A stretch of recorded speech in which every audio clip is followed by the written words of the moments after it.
All right, so this is section 3.4. Looks kind of weird because it's the, I had section 3.1 up there as well. All right, so 3.4 is on linear inequalities. So what I've kind of done with all these topics that are for test 2 is I'm just trying to put all these random topics that really don't, some of them go together, some of them don't. So I'm just trying to throw all those together. Rather than go in numerical order, I'm trying to get similar topics together. So, and this is just kind of one of those random topics that ends up, kind of by itself. And I think that linear inequalities really should go close to when we did equations. So we already did equations. So we did section 3.1 where we talked about solving equations for a variable. So this is going to be very similar to solving equations. All right. The solution, x equals 3, is a single answer to an equation. The solution, x is greater than 3, is a big set of answers. Okay, that means any number greater than 3 is going to be a solution. So that's going to be the biggest difference here, is that equations have a single solution. Inequalities have an entire set of solutions. So just to kind of show you some examples of that, I've got the inequality notation, and then I've got this written in what's called interval notation, and then I've got the graph. So we're going to talk about all of this stuff, okay? So the inequality notation, that's x is greater than 3. That's x is less than or equal to 1. That's x is greater than or equal to -2. Remember, if you can't tell the difference between greater than or less than, look closely at the less than symbol. It looks like an L on its side. Now, let's skip the interval notation for now. And let's go over here to the graph. This is everything bigger than 3, but not equal to it. So the way that we write that on the graph is that we put a parenthesis on 3. And then we shade everything greater. So this is everything greater than 3, but not equal to it. So the way we denote not equal to on the graph is a parenthesis. Whereas here, we have an or equal to, we're going to use a bracket. So if it's not equal to, we're going to use a parenthesis. If it's an or equal to, we're going to use a bracket. Now, infinities, those always get parentheses. That's because they're not numbers to be included. Infinity and negative infinity are not numbers. They're just symbols that represent unrestricted growth in the positive or the negative direction. So they're not actually numbers. So everything greater than 3, but not equal to. So parenthesis 3, everything. So anything in that shaded area is in this interval. Now, we can write this in what's called interval notation, meaning writing this as an interval from 3 all the way to infinity. So 3, infinity. The 3 gets a parenthesis because of the strict inequality. There's no or equal to. The infinities and negative infinities always get parentheses. Now don't worry, I'm going to sum all this stuff up on the next page. Okay, this one. X is less than or equal to 1. So it's everything from 1 less than. And this is or equal to. So the or equal to is going to get a bracket. Now, if you've done this before in some other classes, you may have seen this done before with open circles and closed circles. Some books do it that way. Hawks uses the parentheses and the brackets. So just in case you were thinking, am I crazy? Am I remembering something, weird? No, it's happened in other books. So less than, that's left. So we've got everything to the left of 1, and we indicate the or equal to by using a bracket. Now the interval notation is just what it looks like on the graph. You just have to go from left to right, or smaller to bigger. So it's everything in this interval from negative infinity to 1. The negative infinity gets a parenthesis. The 1 has a bracket because of the or equal to. This is x is greater than or equal to -2. So that's everything from -2 greater. This has a bracket because of the or equal to. This interval right here is everything from -2 to infinity. So we write it as such. -2 with a bracket. Infinity always gets a parenthesis.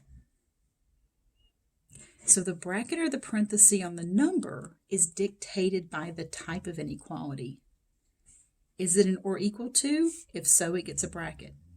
Is it what's called a strict inequality, means strictly greater or strictly less, no or equal to? Then it gets a parenthesis. Infinities and negative infinities always get parentheses. Interval notation always goes smaller to bigger, or left to right if you're looking at it on the number line.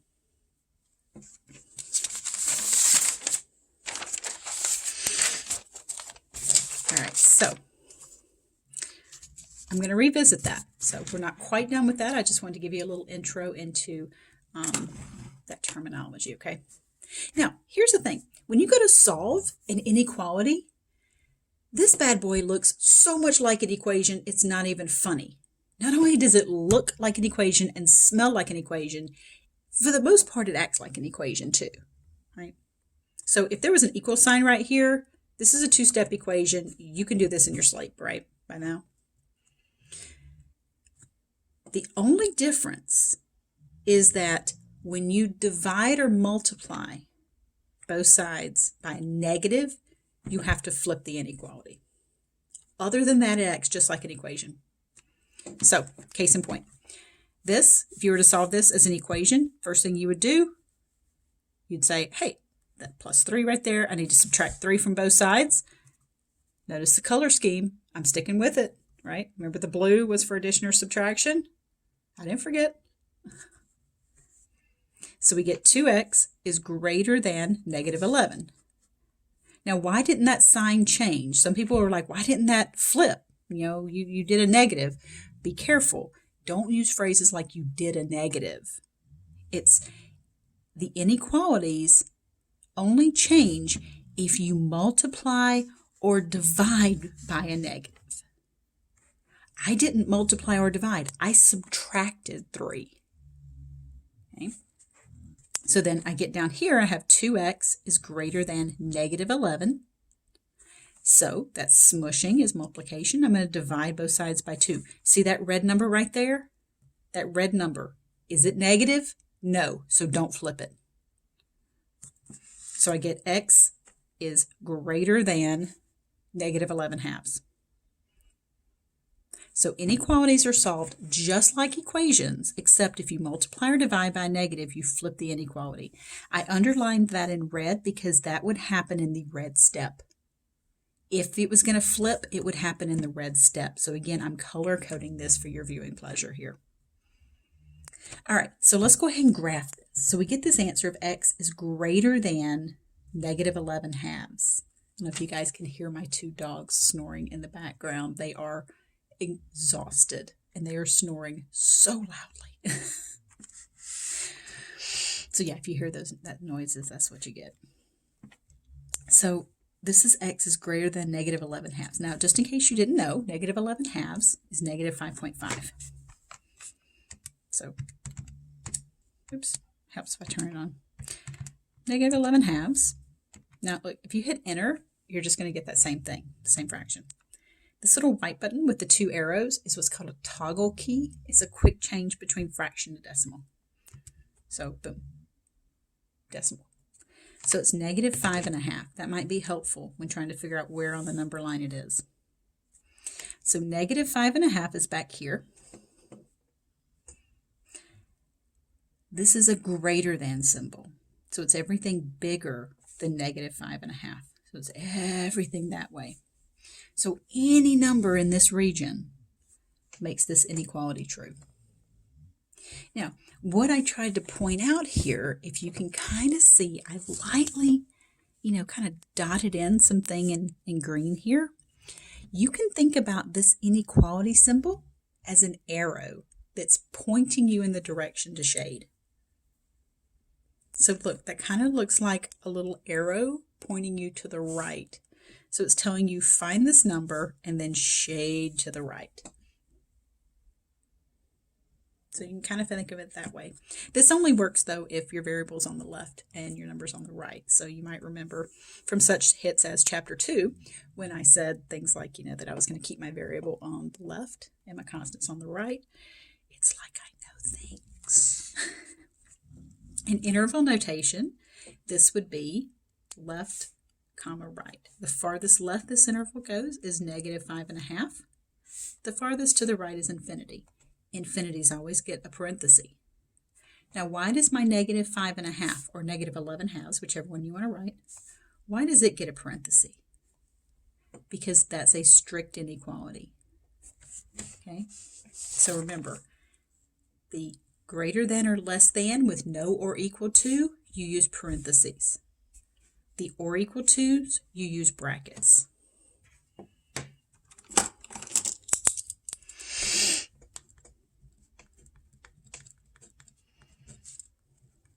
Infinity and negative infinity always get parentheses.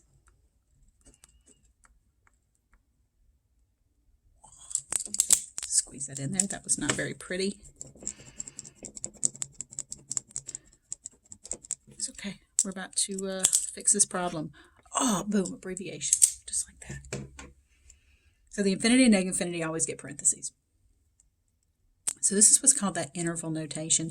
That's something we're going to use a lot of in Math 95 and in future classes. So I figure it's worthy to go ahead and introduce it to you. This is just that that inequality notation. This is that interval notation.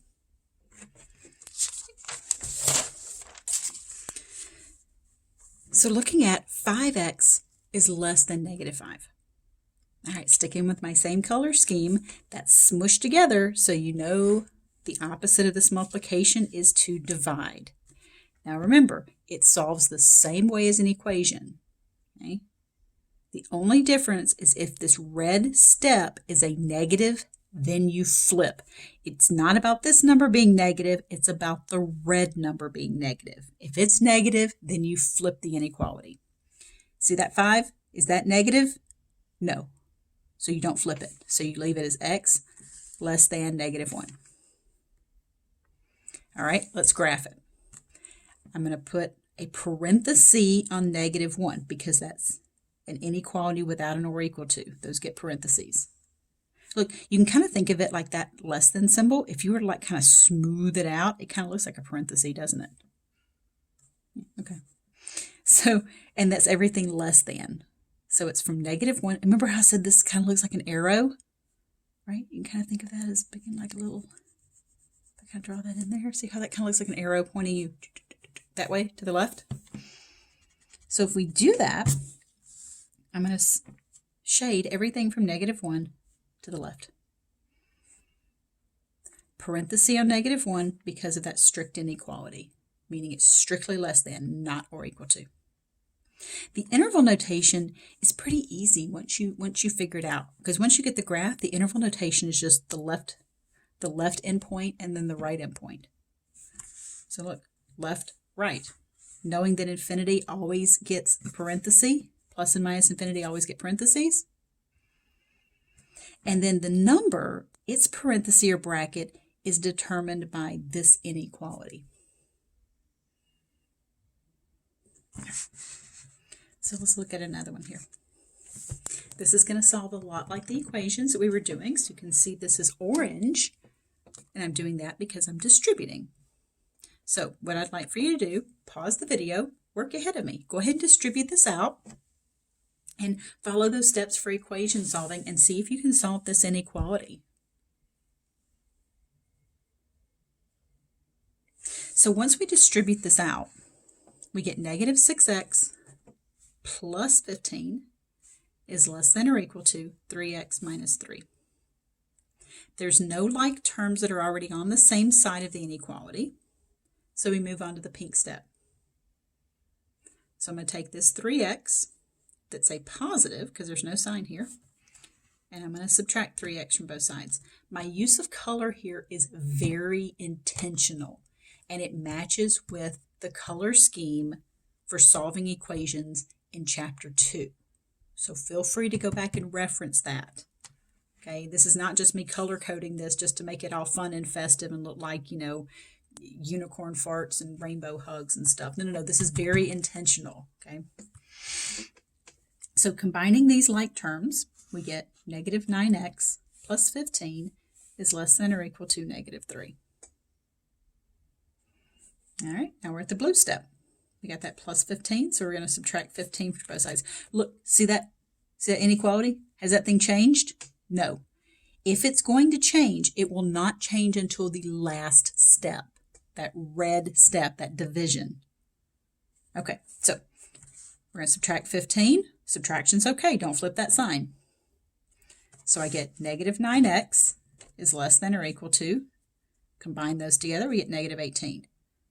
All right, now that smushing is multiplication. So I'm going to divide both sides by negative 9. Now, look at that. Big old fat juicy red note there I wrote to you. Because I'm dividing by a negative, I will now flip the direction of this inequality. See? See how it was a less than or equal to? Ta-da! Greater than or equal to. Because I divided by a negative. That negative divided by negative is a positive 2. This became x is greater than or equal to 2. This is my inequality solution.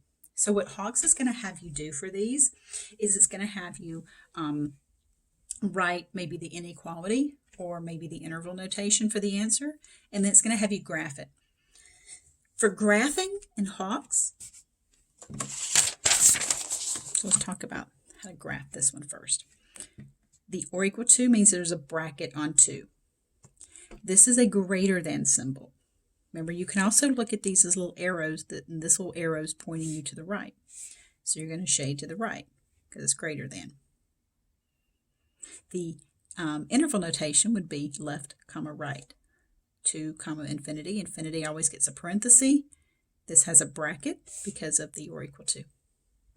Now in Hawks, you kind of have to know the interval notation before you start. Because in Hawks, it's going to have your number line, and you're going to have 4 choices. Now, these may not be in the correct order, so please forgive me if these are out of order.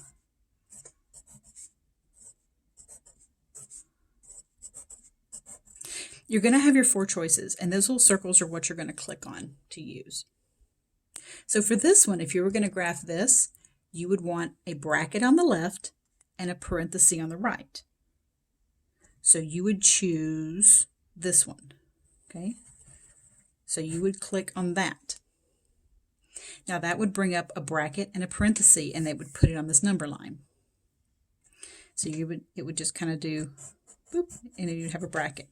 Now what you would have to do is take a big fat daddy arrow. You would have to put your cursor on it and then just drag it to where you want it. In this case, you're going to want it on 2. So you're going to drag it over here to 2. The parenthesis is going to be somewhere 2. Let's say the parenthesis starts off here. There's going to be a little arrow under it as well. You're going to click on the arrow, and you're going to drag it all the way over here. You want to make sure that you drag this all the way. If you know you're at the infinity, if you get a dot, dot, dot up there. So you just have to click down on these and drag. Okay, drag. You do have to know the interval notation before you just start graphing this, because you have to be able to pick the correct one. Now you don't even have to worry about this one. We're not even going to do this in Math 90. So all of yours is going to end with a parenthesis somewhere because you're going to have an infinity or negative infinity. So you'll click on the correct one of these to use. If you click on the incorrect one, it won't let you use it. Like if you clicked on this one and you're like, oh, well, I'll just drag, this bracket to, it doesn't work. Okay? So there is only one correct way of doing these each time. All right, so let's keep going. All right, so so let's talk about the solving part. The solving part should be, not too bad. I hope that it's the graphing and stuff is the new and scary part. All right, there's no distributing. There's no like terms that are already on the same side. So we immediately go straight for the pink step.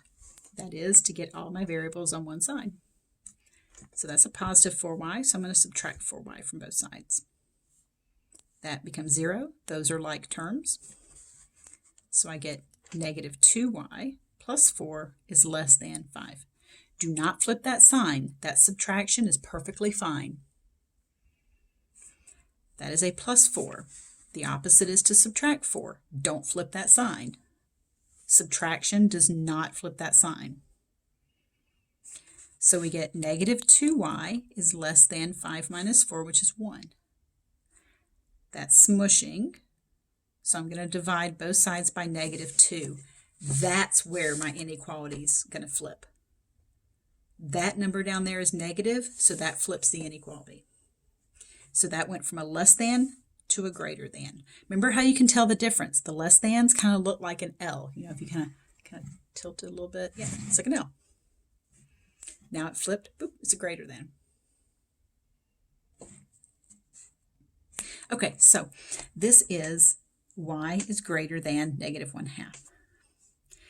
That's going to put it on the number line at negative 1/2. That's between 0 and negative 1. And it's everything greater than. Remember how I said this is kind of like an arrow that's pointing you in the direction to shade? That's kind of like a little arrow, and it's pointing you to the right. So all the numbers in this interval over here are numbers that will make that inequality true. Now, the interval notation for this, negative 1/2, that's your farthest left, and then infinity is your farthest right. That is a parenthesis because that is a strict inequality. There's no or equal to.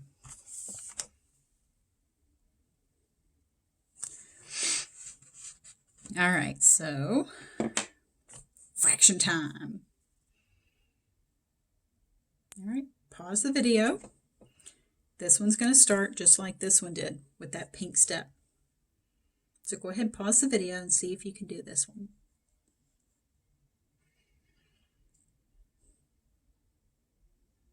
All right, we're going to start the same way. We're going to subtract 5/2 from both sides to get all my variables on one side. This right here, these are like terms, so that's 1/2 minus 5/2.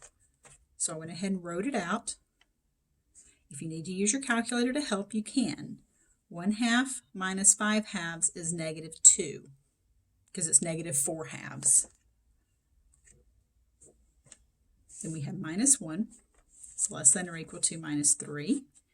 The opposite of subtracting 1 is to add 1. So we get minus 2x is less than, that's negative 2. And I'm going to divide both sides by this negative 2. So again, I'm going to flip that inequality. Now, I didn't want to go to the next page, hiccups. So I just kind of like, whoa, let's just come over here and finish this up so I don't have to go to a new page.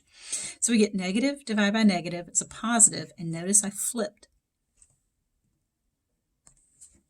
Okay, so I flipped the direction of that inequality.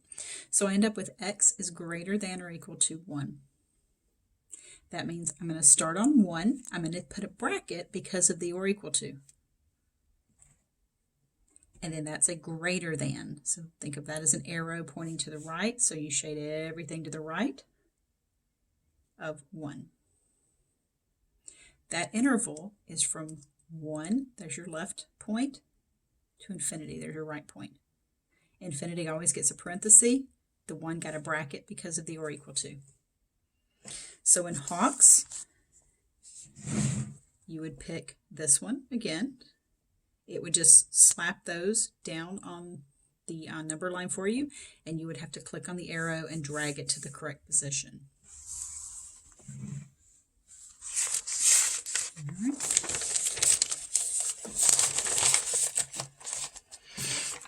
So let's just talk about solving these, but let's not graph these. This is going to be a lot like solving equations. Okay, we start off, there's no distributing, there's no like terms that are on the same side. So we start off with the pink step.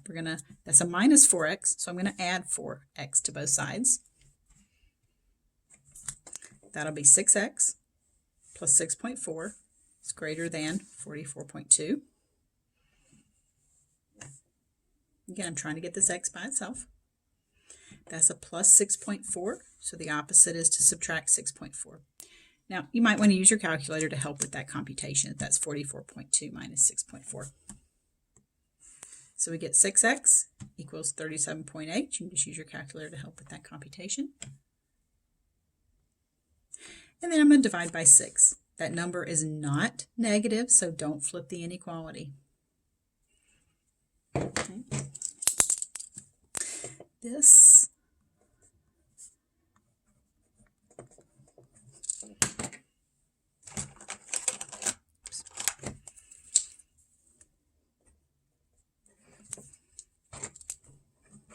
if you want to put that in your calculator, remember the fraction bar means division.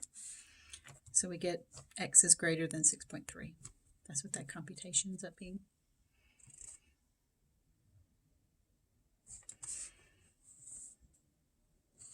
Okay, so the next one here, I'm going to write it down. So that was example 2a. So this will be example 2b. So negative 8m plus 1/4 is less than or equal to 3/4. This would be the equivalent of a two-step equation.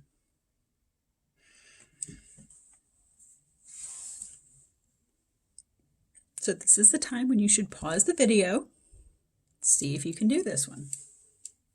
Now, knowing it's a two-step equation, it's going to be the blue and then the red. So see if you can do this. Okay, so two-step equation, we know to start with the blue stuff, we would have to subtract 1/4 from both sides. Okay, so that's exactly what we're going to do. So, I wrote it wrong. Sorry about that. Oops, my bad. Sorry, that should be a minus there.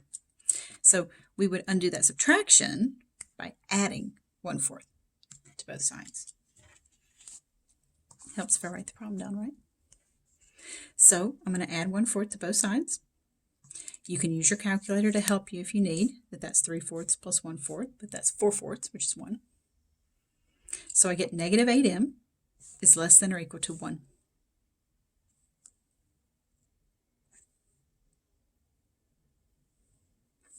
Last step is the division. I'm going to divide both sides by negative 8. Because that's a negative, I'm going to flip the inequality. So notice how it's less than or equal to here. It becomes greater than or equal to here. And that becomes negative 1/8. I just moved the negative to the top. It's kind of more traditional to put it up there. More common notation.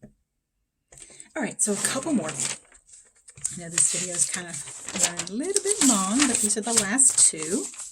These are some special cases here of what happens with this stuff. Okay, so let's talk about solving these. Nothing to distribute, no like terms. So we start off with the pink stuff, right? That's a positive 4x, so I'm going to subtract 4x from both sides. Zoop, that's gone. Oh, crap. That one's gone too. So here's what I'm left with. I am left with negative 6.3 is less than or equal to 5. You remember these back a few sections ago when we did equations? We had like the no solution and the infinite number of solutions. Same idea. Is this a true statement? Is negative 6.3 less than or equal to 5? Yeah, it is, right? That negative is smaller than 5 is a true statement. So that means we have an infinite number of solutions, or all real numbers. Now, how do you graph that? Well, you graph that. How do you graph everything? You shade the whole number line.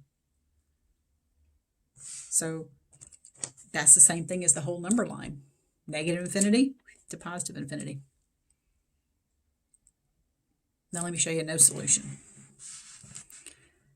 So this one, we got some distributing to do first. So you can see the orange made a comeback. So we get 3x minus 4 is greater than or equal to 3x plus 6. That's a positive 3x, so I subtract 3x from both sides. Once again, those variables go away. That's when our problems come in.